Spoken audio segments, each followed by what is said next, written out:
হবে না। একটা বিচারের শুনানি শুনতে শুনতে বা 10টা শুনতে শুনতে কাহিল হয়ে পড়েছেন, আর শুনতে পারবেন না। অথবা একটা শুনে তিনি আর একটা শুনবার জন্য ধৈর্য হারিয়ে ফেলেছেন, এমন নয়, বরং সবগুলি তিনি শুনতে পারবেন। আরেকটি কথা হলো, এই দুনিয়ায় কোনো বিচার করতে হলে তার সাক্ষ্য লাগে, প্রমাণ লাগে, দলিল লাগে। সেগুলি না পাওয়া গেলে সঠিক প্রমাণ পাওয়া, দলিল, সঠিক বিচার করা যায় না। আল্লাহ রাব্বুল আলামিন কিয়ামতের দিন যখন বিচার করবেন, তিনি তখন এমন বিচারপতি, সাক্ষ্য প্রমাণ তো আছে, আর তারপরে বিচারপতির নলেজে ওই বান্দা সম্পর্কে সবকিছু তার আদালতে রয়ে গেছে, ঠিক না? বিচারপতির কাছে বান্দা কি করেছে, কোথায় ছিল, সব তার জানা আছে না? এর উপরে ভিত্তি করে তিনি বিচার করলেন।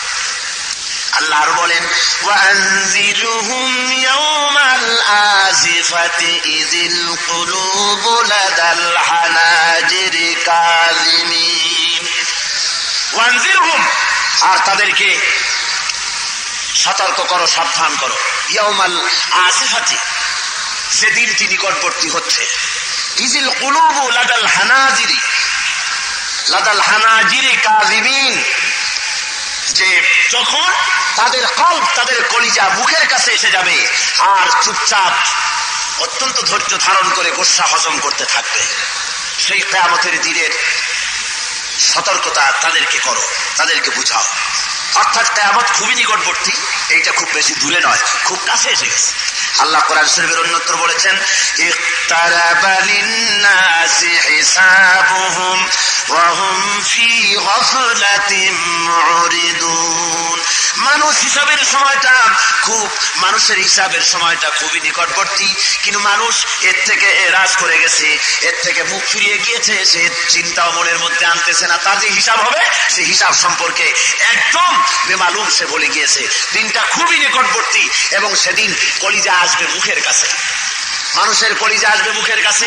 ধৈর্য ধরে তারা সেখানে দাঁড়িয়ে থাকবে, বছরের পর বছর চলে যাবে, মানুষ গোস্বা হজম করতে থাকবে চুপচাপ করে দাঁড়িয়ে থেকে। যেহেতু কোনো উপায় তো নেই, কোনো উপায় নাই রাগ দেখাই। রাগ হবে কেন? তার মানে দাঁড়াতে দাঁড়াতে বছরের পর বছর চলে যাবে। কত বছর? 50,000 বছর হবে। বিচারের দিনটা লম্বা হবে। কত বছর হবে বলুন? 50,000 বছর লম্বা হবে এই দিনটা। আল্লাহ রাব্বুল আলামিন বলেন, মা লিয-যালিমিনা মিন হামিমিন ওয়ালা শাফী'ইন ইউতা'। সেদিন জালিমদের কোনো হামিম মানে বন্ধু পাবে না, তারা সাহায্যকারী পাবে না। হামিম বলা হয় এমন বন্ধুকে, যে বন্ধু অন্য বন্ধুকে মারতেছে বলেছে, নিজের জানকে বাজি রেখে তাকে উদ্ধার করতে যায়, তাকে আরবিতে হামিম বলা হয়। এমন কোন বন্ধু পাবে না যে তার উপরে শাস্তি আসবে বলে কেউ দৌড়ে আসবে তাকে বাঁচাবার জন্য। ওয়ালা শাফী'ইন ইউতা', আর এমন কোন সুপারিশকারীও পাওয়া যাবে না যার সুপারিশ শুনতে আল্লাহ বাধ্য হবে। জোরে কোন সুবহানাল্লাহ। কারো ক্ষমতা নাই সেদিন আল্লাহর দরবারে সুপারিশ করার। আল্লাহ যাদেরকে সুপারিশ করার জন্য পারমিশন দিবেন, তারা ছাড়া আর কেউ পারবে না। সুপারিশের ব্যাপারটা আল্লাহ নিজে কন্ট্রোল করবেন। কে করবেন? সূরা জুমারের মধ্যে আল্লাহ রাব্বুল আলামিন বলেন, কুল লিল্লাহিস শাফাআতু জামিআ। সমস্ত শাফাত তো কেবলমাত্র আল্লাহ রাব্বুল আলামিনের জন্য। আল্লাহ নিজে কন্ট্রোল করবেন। সুপারিশ কারোর জন্য কেউ করতে পারবে না। হ্যাঁ, আল্লাহ যাকে নির্দেশ করবেন সুপারিশ করার জন্য, আর যার জন্য করবেন কেবলমাত্র সেই, আর কেউ। আয়াতুল কুরসির ভিতরে আল্লাহ বলেন, লাহু মা ফিস সামাওয়াতি ওয়া মা ফিল আরদ মান যাল্লাযী ইয়াশফা'ু ইনদাহু ইল্লা বিইজনি। আসমান এবং জমিন হলো আল্লাহ রাব্বুল আলামিনের জন্য, আর কেউ সুপারিশ করতে পারবে না কারোর জন্য আল্লাহ নির্দেশ না পাওয়া পর্যন্ত। মা মিন শাফী'ইন ইল্লা মিন বাদি ইযনি। আল্লাহ রাব্বুল আলামিন বলেন, সুপারিশকারী কেউ নাই। আল্লাহ রাব্বুল আলামিন যদি নির্দেশ না দেন, তাহলে কেউ কারো সুপারিশ কিয়ামতের দিন করতে পারবে না। অনেকে এই নিয়তে মুরিদ হয় দুই পীরের কাছে, যে কিয়ামতের দিন উনি দুই পীরে আমার দুই হাত ধরিয়া, দুই বুজুর্গে দুই হাত ধরিয়া এরকম করে মারিয়ে দেবে, আমি অমনি বেহেশতের বারান্দায় গিয়ে বসবো। বুঝলেন? সম্ভব নয়, কেউ করতে পারবে না। নিজেদের দশা কি হবে কিয়ামতের মাঠে সেটাই আল্লাহ ভালো জানেন। কে ভালো জানেন? সুতরাং বাঁচাতে পারবে না কেউ কিয়ামতে। আল্লাহ রাব্বুল আলামিন বলেন, এই লোকগুলি ওই সব বুজুর্গ আর ওই সব দেবদেবীর কাছে দৌড়ায়, তার কারণ কি? وَيَعْبُدُونَ مِن دُونِ اللَّهِ مَا لَا يَضُرُّهُمْ وَلَا يَنفَعُهُمْ وَيَقُولُونَ هَؤُلَاءِ شُفَعَاؤُنَا عِندَ اللَّهِ। আল্লাহ রাব্বুল আলামিন বলেন, এরা এমন সব জিনিসের ইবাদত করে, এমন সব সত্তার গোলামি করে, দাসত্ব করে, যারা নিজেদের উপকার করতে পারে না, তাদের উপকারও করতে পারে না, কারো খারাপও করতে পারে না, ভালোও করতে পারে না। আর ওরা বলে হাউলাই শুফাআউনা ইনদাল্লাহ, কিয়ামতের দিন এরা আমাদেরকে আল্লাহর দরবারে সুপারিশ করবে। আল্লাহ বলেন না, সুপারিশ করতে পারবে না। আল্লাহর হুকুম ব্যতি রেখে কেউ কথা বলতে পর্যন্ত সাহস পাবে না কিয়ামতের মাঠে। মহান আল্লাহ রাব্বুল আলামিন বলেন, ইয়াউমাইযিন লা তানফাউস শাফাআতু ইল্লা মান আযিনা লাহুর রাহমানু ওয়া রাদিয়া লাহু কাওলা। মহান আল্লাহ বলেন, সেদিন শাফাআত কার্যকর হবে না, অবশ্য স্বয়ং আল্লাহ রাব্বুল আলামিন যাকে পছন্দ করবেন, যার সুপারিশ শুনতে পছন্দ করবেন, সে ছাড়া কেউ সুপারিশ করতে পারবে না। শাফাআতের ব্যাপারটি সম্পূর্ণ আল্লাহ নিজে কন্ট্রোল করবেন। তার কারণ কি?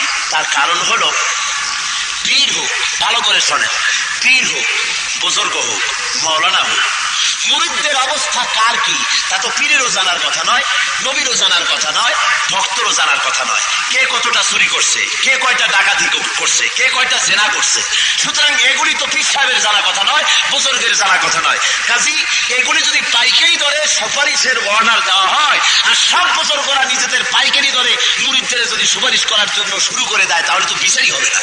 বিচার হবে? জোরে বলেন হবে? সাধারণ ভাবে বোঝেন, একটা অফিসার, কোন একটা মিলের ম্যানেজার, সেই মিলের ম্যানেজার যদি পাইকারি দরে বন্ধু বান্ধব আত্মীয় স্বজন সকলের সুপারিশ গ্রহণ করা শুরু করে চাকরি দেওয়ার জন্য, তো মিলের কাজ তো 12:30 বাজবে, ঠিক কিনা কর? বিপর্যস্ত হয়ে যাবে মিল, বিপর্যস্ত হয়ে যাবে অফিস সকলের সুপারিশ শুনলে। সেই জন্য আল্লাহ রাব্বুল আলামিন আহকামুল হাকিমিন, তাই তিনি এই সুপারিশের দায়িত্ব, সুপারিশের সম্পূর্ণ ব্যাপারটা নিজ হাতে কন্ট্রোল করেছেন, মানুষের হাতে ছেড়ে দেন। কিয়ামতের দিন 50,000 বছর মানুষ দাঁড়িয়ে থেকে হয়রান হয়ে যাবে। তারা বলবে আল্লাহ রাব্বুল আলামিন, তারা হয়রান হয়ে গিয়া হযরত আদম আলাইহিস সালামের কাছে গিয়ে বলবেন, আবাল বাশার, আমরা বিপদে পড়ে গেছি, আমাদের ব্যাপারে আল্লাহর কাছে সুপারিশ করুন। হযরত আদম বলবেন, ওগো আসরবাসীরা, আমি পারবো না সুপারিশ করতে, যেহেতু আমি আল্লাহর হুকুমকে অমান্য করেছিলাম, ভুল করে অমান্য করেছিলাম, আমি জানি না আজ হাসরের ময়দানে আল্লাহ রাব্বুল আলামিন আমার সঙ্গে কি ব্যবহার করবে আমার জানা নাই। সুতরাং তোমরা যাও হযরত নূহ আলাইহিস সালামের কাছে, দেখো তিনি কিছু করতে পারেন নাকি। হাসরবাসীরা হযরত নূহের কাছে চলে যাবে। নূহ আলাইহিস সালাম বলবেন, আমার দ্বারাও সম্ভব হবে না, আমি সাহস পাবো না আল্লাহর সামনে কথা বলার। তার কারণ হলো, আমি যখন জাহাজে ওঠার জন্য আমার ছেলেকে বলেছিলাম, ইয়া বুনাইয়ার কাম মা'না, ও ছেলে জাহাজে ওঠো, আল্লাহ রাব্বুল আলামিন বলেছিলেন, নূহ রে, তোমার ওই ছেলে তাওহীদ মানে না, রিসালাত মানে না, আখিরাত মানে না, এমন ছেলেকে যদি আহাল বলে পরিচয় দাও, লাইসা মিন আহলিক, সে তোমার আহাল নয়, এমন ছেলেকে যদি আহাল বলে পরিচয় দাও, নবুয়তির দপ্তর থেকে তোমার নাম কাটা যাবে। ভাইরা আমার, হযরত নূহ বলবেন, আমার দ্বারা সম্ভব না, আমি সাহস পাই না আল্লাহর সামনে কথা বলার। হযরত নূহ বলবেন, চলে যাও মূসা আলাইহিস সালামের কাছে। মূসা আলাইহিস সালাম বলবেন, আমিও পারবো না, যেহেতু আমি বনি ইসরাইলের একটা লোককে, ফেরাউনের জাতির একটা লোককে একটা থাপ্পড় মারছিলাম, মেরেছিলাম এমনি শাসন করার জন্য, কিন্তু সে যে মরবে আমি জানতাম না, আমার একটা থাপ্পড় খেয়ে সে মরে গেছে, আমি মারার নিয়ত করে মারি নাই, কিন্তু জানি না আজ কিয়ামতের ময়দানে আল্লাহর দরবারে আমার কি হাসর হবে, আল্লাহ আমার সাথে কি ব্যবহার করবে আমার জানা নাই, আমার সাহস নাই আল্লাহর সামনে কথা বলার। তোমরা হযরত ইব্রাহিমের কাছে যাও। হযরত ইব্রাহিম বলবেন, আমার দ্বারাও সম্ভব নয়, আমিও পারবো না, যেহেতু আল্লাহ রাব্বুল আলামিনের দরবারে আমারও কিছু ভুল ত্রুটি আছে নাকি আমি জানি না, থেকে যেতে পারে। আমাকে যখন ডাকা হয়েছিল পূজা করার জন্য, মূর্তি পূজা করার জন্য। আমি তখন আকাশের দিকে তাকায় বলেছিলাম ইন্নী সাকিম, আমি অসুস্থ বলেছিলাম, অথচ আমি সুস্থ ছিলাম। কাজে এই যে কথা বলেছি, কিয়ামতের দিন আল্লাহর দরবারে কি আমার অবস্থা হবে আমার জানা নাই। হযরত ইব্রাহিম আলাইহিস সালাম বলেছিলেন ইন্নী সাকিম, আমি অসুস্থ, আসলে সুস্থ ছিলেন। তাহলে অসুস্থতা কি? মানুষের অসুস্থতা এবং সুস্থতা দুই রকম। কয় রকম? একটা হলো মানসিক, আর একটা হলো শারীরিক। কথা বুঝছেন তো? সুতরাং হযরত ইব্রাহিম মিথ্যা কথা বলেন নাই, কোন পয়গম্বর মিথ্যা বলতে পারেন না। হযরত ইব্রাহিম মিথ্যা বলেন নাই। বলেছিলেন কি? হযরত ইব্রাহিমের অবস্থা ছিল গোটা জাতি মূর্তি পূজায় লিপ্ত, আল্লাহরে ছেড়ে দিয়েছে। সুতরাং পয়গম্বর মূর্তি পূজায় লিপ্ত জাতিকে দেখে মানসিক অবস্থা সুস্থ থাকতে পারে না, পারে? সুতরাং মানসিক দিক থেকে তিনি অসুস্থ ছিলেন। এতটুকুন কারণে হযরত ইব্রাহিম বলবেন কিয়ামতের ময়দানে আমার সাহস নাই আজ আল্লাহর দরবারে গিয়ে তোমাদের ব্যাপারে সুপারিশ করার, বরং তোমরা চলে যাও হযরত ঈসার কাছে। হযরত ঈসা বলবেন আসরবাসীরা আমিও পারবো না তোমাদের জন্য সুপারিশ করতে। তার কারণ হলো গোটা দুনিয়ার খ্রিস্টানেরা আমাকে আল্লাহর ছেলে বলেছে। জোরে বলেন নাউযুবিল্লাহ।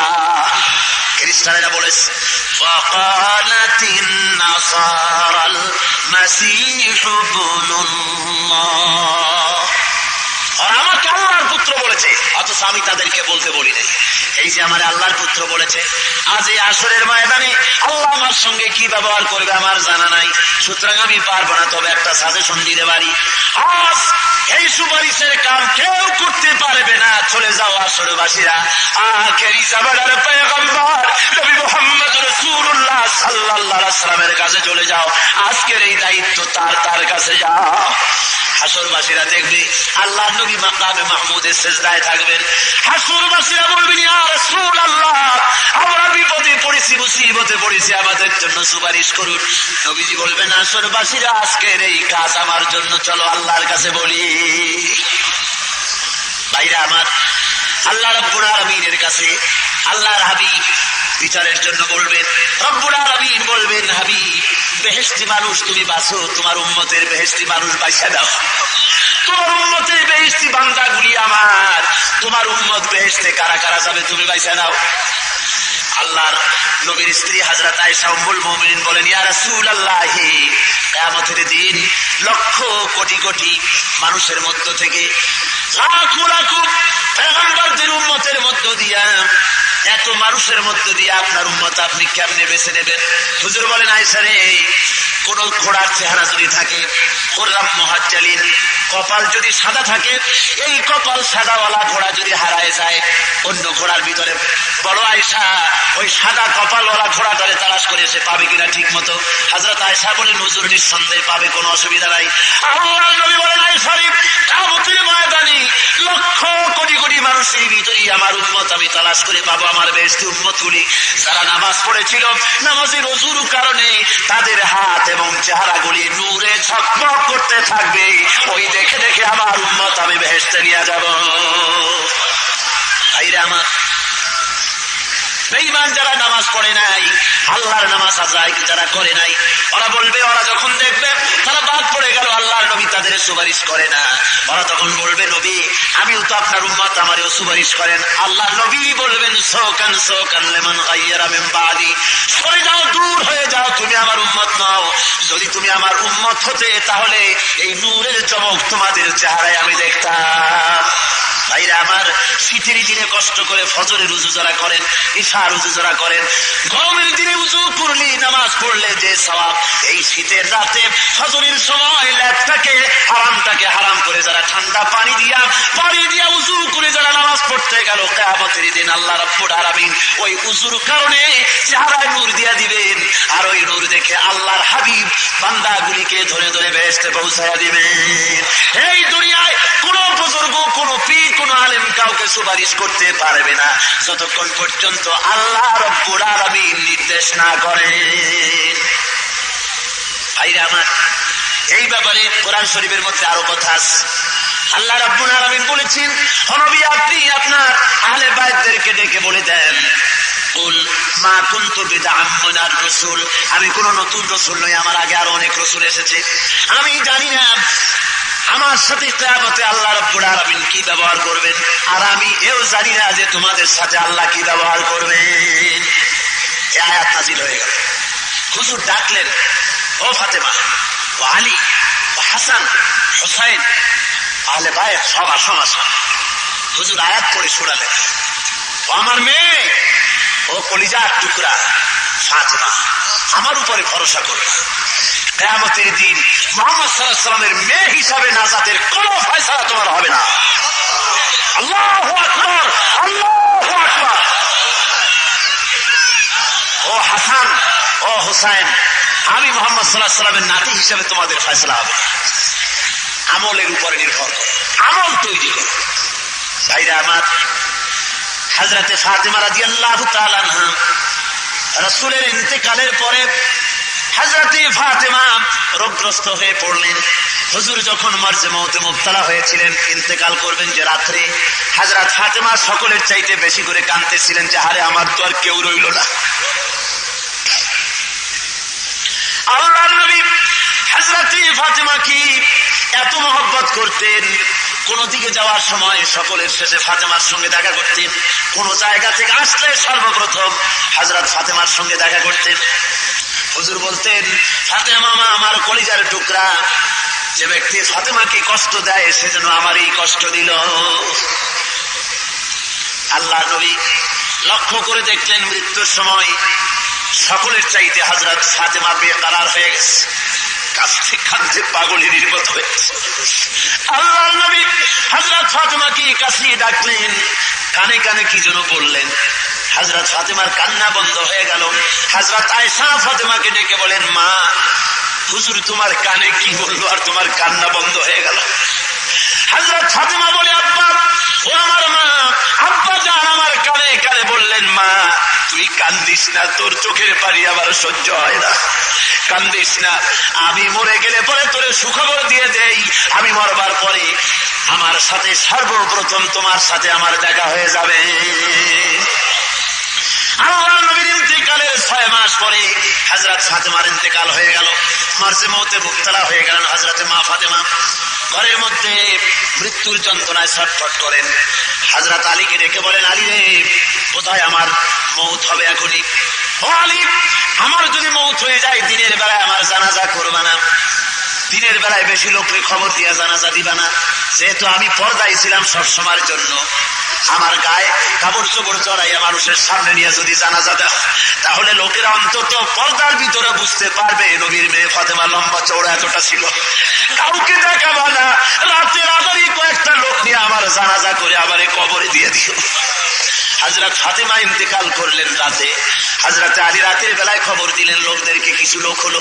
হযরতে আবু যর কবর খোঁজার কাছে গেলেন, কবর খোঁজা হয়ে গেল। কবরের ভিতরে হযরত আবু যর নিচে নেমে গিয়ে বলেন, কবর রে, তোর মধ্যে আজ কারে রাখবো তুই কি জানিস? এই কবর তোর ভিতরে আজকে যারে রাখবো তিনি হলেন বেহেশতের সরদারিনী, বেহেশতের সমস্ত নারীদের সরদারিনী খাতুনে জান্নাত মা ফাতেমা। খবরদার কবর ফাতেমার সঙ্গে বেয়াদবি করবি না। কবরের থেকে কোনো আওয়াজ নাই।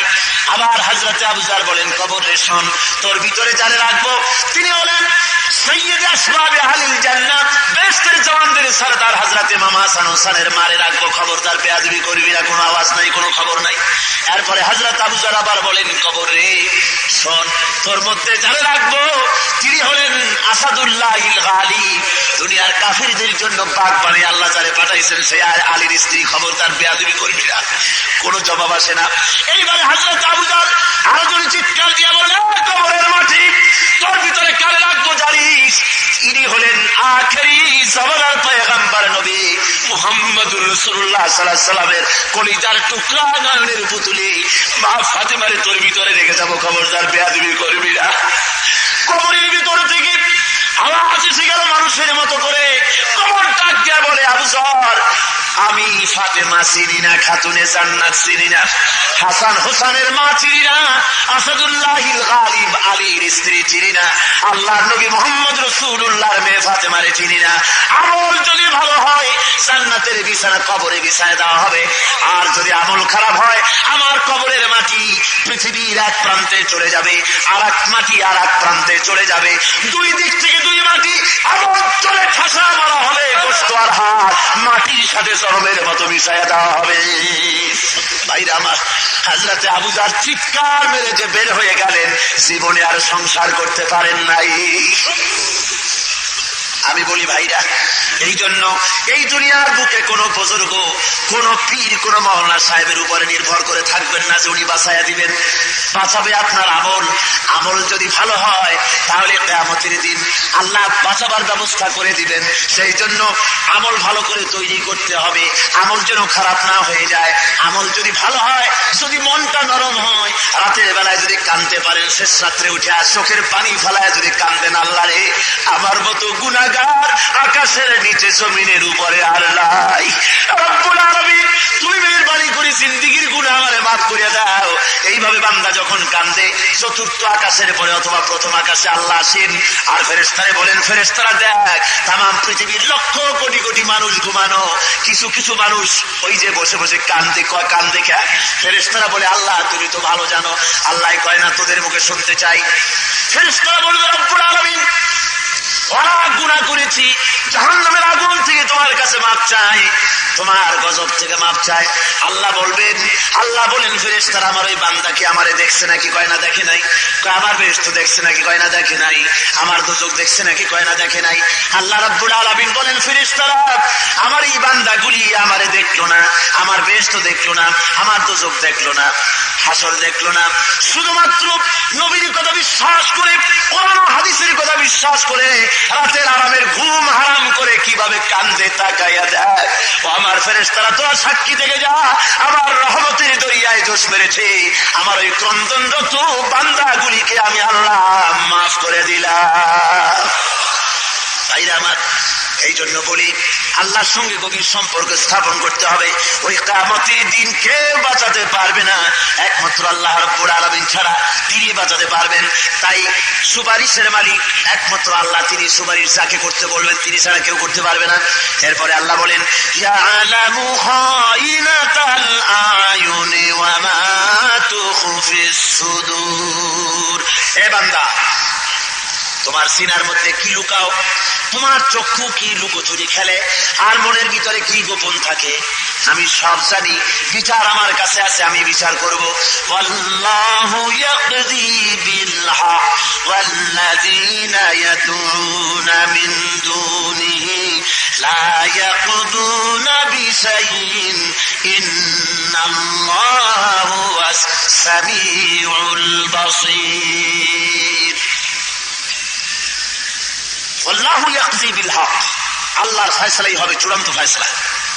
ওয়াল্লাযীনা ইয়াদউনা মিন দুনিহি লা ইয়াকদুনা বিশাই, আল্লাহর বাদ দিয়ে তোমরা যাদের ডাকাডাকি করো ওদের হাতে কোনো ফয়সালা নেই, ওরা কোনো ফয়সালা করতে পারবে না।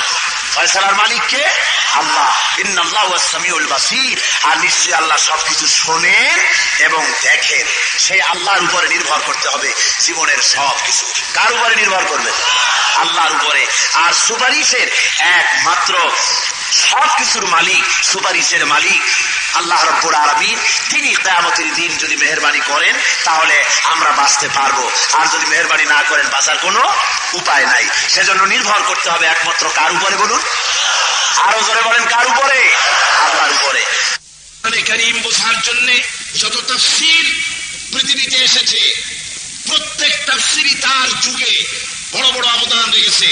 কাশাফ, বাইজাবি, দুররে মনসুর, হাসিন, কবির, তারপরে রূহুল বায়ান, তাফসীরে আশরাফি, এরপরে মাসুল কোরআন, ফি সিলালুল কোরআন, সিফাতুত তাফসীর, এভাবে করে যত তাফসীর এ পর্যন্ত এসেছে সমস্ত তাফসীর তার নিজস্ব পরিমণ্ডলে উল্লেখযোগ্য ভূমিকা রেখেছে, উম্মতের উপরে কোনো সন্দেহ নেই। কিন্তু বর্তমান যুগে যে তাফসীর খানা গোটা পৃথিবীতে সবচেয়ে বেশি আলোড়ন সৃষ্টি করেছে, কোরআনকে জীবন ব্যবস্থা হিসাবে বুঝবার জন্য আধুনিক মন মানসিকতার ভেতরে আলোড়ন সৃষ্টি করেছে এবং বিভিন্ন ভাষায় ছাপা হয়ে পৃথিবীর কোটি কোটি মানুষ তার তেলাওয়াত করছে, বুঝতেছে আর ইসলাম কবুল করতেছে। অবস্থানরা সেই তাফসীরখানার নাম হচ্ছে তাফসীরুল কোরআন। নামটা কি বলবো? এই তাফসীরুল কোরআনের মুফাসসির হচ্ছেন, তাফসীর যিনি করছেন তিনি হচ্ছেন বিশ্ববিখ্যাত দুনিয়ার অন্যতম শ্রেষ্ঠ ইসলামী চিন্তাবিদ আল্লামা আল উস্তাদ আশ-শাইখ আবু জানা মাওদুদী রাহিমাহুল্লাহ নাওয়ারাল্লাহু মারকাদাহু ওয়া জাআলা আল-জান্নাতা মাসওয়াহু। আল্লাহ পাক তাকে জান্নাতুল ফিরদাউস নসিব করুন, সবাই বলুন আমিন। আজকে ষড়যন্ত্র হচ্ছে পৃথিবীতে বিভিন্ন জায়গায়, ইহুদি শক্তি, খ্রিস্টান কাদিয়ানি শক্তি, বিভিন্ন মুসলিম শক্তির ভেতরেও এই জাতীয় কথাবার্তা দিয়ে জনগণকে বিভ্রান্ত করার চেষ্টা করছে। মাওলানা মওদুদী সাহাবায়ে কেরামদের বিরুদ্ধে কথা বলেছেন, কোরআন শরীফের বিরুদ্ধে বলেছেন, নবীদের বিরুদ্ধে বলেছেন, আজেবাজে কথা বলে তারা মানুষকে বিভ্রান্ত করছেন। মাওলানা মওদুদীর বিরুদ্ধে যত অভিযোগ, সেই অভিযোগগুলিকে খণ্ডন করে যে কিতাব আপনাদের সামনে গতকাল আমি বলেছি, কিতাবখানা হচ্ছে মাওলানা মওদুদী উলামায়ে দেওবন্দকে নজর में লিখেছেন আল্লামা হযরত মাওলানা মোহাম্মদ ইলিয়াস রাইসুল উলুম আল-কুলিয়া ওয়াল আকায়েদ আল-ইসলামিয়া ওয়াত তাফসীর সাবিকান মিন জামিয়া আল-ইসলামিয়া ফাতিয়া চিটাগাং বাংলাদেশ। জবরদস্ত একজন আলিম, সাহিবে ইলম, আলিমে দ্বীন, সাহিবে রায়, একজন জবরদস্ত আল্লামা, কোটিয়া মাদ্রাসার প্রাক্তন ওস্তাদ। তিনি এই কিতাবখানা লিখেছেন। উলামায়ে দেওবন্দ বড় বড় উলামারা মাওলানা মরহুমের ব্যাপারে কি সব কথা লিখেছেন, তার সপক্ষে আপনারা কিতাবখানা ওলামারা খরিদ করে নিয়ে যাবেন। বাংলা ভাষায় এটা প্রকাশ করা হবে ইনশাআল্লাহ। যার লেখা বই আঞ্চলিক ভাষায় ছাপা হয়ে গোটা পৃথিবীতে ছড়িয়ে পড়ছে, আর অসংখ্য মুসলিমরা ইসলাম গ্রহণ করতেছেন। সবাই বলুন আলহামদুলিল্লাহ। মানুষ সাথে সেনা করার মতো গুণা, কিন্তু এই গুণা থেকে কেমনে বাঁচবো পরিকল্পনা এই পৃথিবীর মুখে বিংশ শতাব্দীতে এই পরিকল্পনা দিয়েছেন আল্লামা মওদুদী। যে পরিকল্পনার ভিত্তিতে গোটা পৃথিবীতে ইসলামী ব্যাংক ছড়িয়ে পড়েছে বিশ্বময়। আজকে বাংলাদেশে, সাউথ ইস্ট এশিয়ার, দক্ষিণ পূর্ব এশিয়ার বাংলাদেশ, এই বাংলাদেশে ইসলামী ব্যাংকের আজকে ৬২টি শাখা ছড়িয়ে পড়েছে সব জেলায়, প্রত্যন্ত অঞ্চলে। এমনকি মুসলিম দেশেও টোকিওতে ইসলামী ব্যাংক হয়েছে, সুইজারল্যান্ডে ইসলামী ব্যাংক হয়েছে, জার্মানিতে ইসলামী ব্যাংক হয়েছে, ইংল্যান্ড ইসলামী ব্যাংক হয়েছে, আমেরিকার মতো দেশেও ইসলামী ব্যাংক চালু হয়েছে। তার পরিকল্পনাকারী ছিলেন মাওলানা সৈয়দ মওদুদী রাহিমাহুল্লাহ। আজকের যে ওয়াইসি, এর পরিকল্পনা মাওলানা মওদুদী রাহমাতুল্লাহ আলাইহি। আজকের যে জামিয়া ইসলামিয়া মদিনা আল মুনাওয়ারা, সবচেয়ে বড় ইউনিভার্সিটি, এই বিশ্ববিদ্যালয়ের পরিকল্পনাকারী এবং শিক্ষা ব্যবস্থাপনা, এই সিলেবাসগুলি প্রণয়নকারী ছিলেন মাওলানা মওদুদী রাহমাতুল্লাহ আলাইহি। আজকে ইসলামী সেক্রেটারিয়েট সহ গোটা বিশ্ব ইসলামকে ঐক্যবদ্ধ করার জন্য ইসলামী শক্তিকে তার অবদানের উপর ছিল না। আল্লাহর মেহরবানি, আল্লাহ পাক বড় মর্যাদা দিয়েছেন। কাবার শরীফের ইমামের কথা আমার হযরত মাওলানা শামসুদ্দিন সাহেব বললেন, এই কাবার শরীফের ইমাম সাহেব এসেছিলেন জানাজা পড়ার জন্য লাহোর। ফ্লাইট ক্যান্সেল হওয়ার কারণে সময় মতো পৌঁছতে পারেন নাই, কিন্তু দাফন হয়ে যাওয়ার পর ওনার জানাজা পড়লেন মুফাক্কির ইসলাম আল্লামা ইউসুফ আল-রাজাবি, যিনি কাতার ইসলামী ইউনিভার্সিটি শরিয়া ফ্যাকাল্টি ডিন, তিনি জানাজা পড়লেন। কাবার শরীফের ইমাম শাইখুল হারামাইন শরীফাইন মাওলানা মওদুদীর কবরের কাছে এসে দাঁড়িয়ে বললেন, মাওলানা মওদুদী নামক এক ব্যক্তিকে আজকে মাত্র করা এখানে হয় নাই, আজ জন্য উম্মতের তীব্রহারের সূর্যটাকে কবরের উপর রাখা হয়। আমি লন্ডন থেকে যখন লন্ডনে ছিলাম, পাকিস্তান জামাত ইসলামীর নায়েবে আমির খোদা মুরাদ সাহেব আমাকে টেলিফোন করে বললেন, মাওলানা ইন্তেকাল করেছেন বাফেলো হসপিটালে। পরের দিন আমার ফ্লাইট ছিল চিন্তায়, এয়ারপোর্টে এসে দেখি টুপিতে ভরা, হিথ্রো এয়ারপোর্টে শুনলাম মাওলানার লাশ আসতেছে এখানে, তার জানাজা হবে। আমি টিকিটের দিকে দেখলাম আমার মাত্র 1 ঘন্টার সময় জানাজায় শরীক হতে পারবো না। ভাবতে শুরু করে প্লেনে উঠলাম এবং মক্কা শরীফে চলে গেলাম। সেদিন ছিল শুক্রবার। জুমার নামাজ পড়া হয়ে যাওয়ার সাথে সাথে ইমাম সাহেব ঘোষণা করলেন, আসসালাতু আলা রাসূল আসসালাতু শাইখ আল উস্তাদ আস-সাইয়্যিদ মাওলানা মওদুদী রাহিমাহুল্লাহ। এখন নায়েবে জানাজা হবে মাওলানা মওদুদী রাহমাতুল্লাহ কাবার শরীফে। আমি নিজে জানাজায় শরীক হয়েছি। নাজশী বাদশাহ সাথে জানাজার পরে কাবার শরীফের ভিতরে আল্লাহর এই হারাম মসজিদ হারামের ভিতরে গায়েব জানাজা কারো হয় নাই। আল্লাহ রাব্বুল আলামিন মাওলানার কিসমত করে রেখেছিলেন।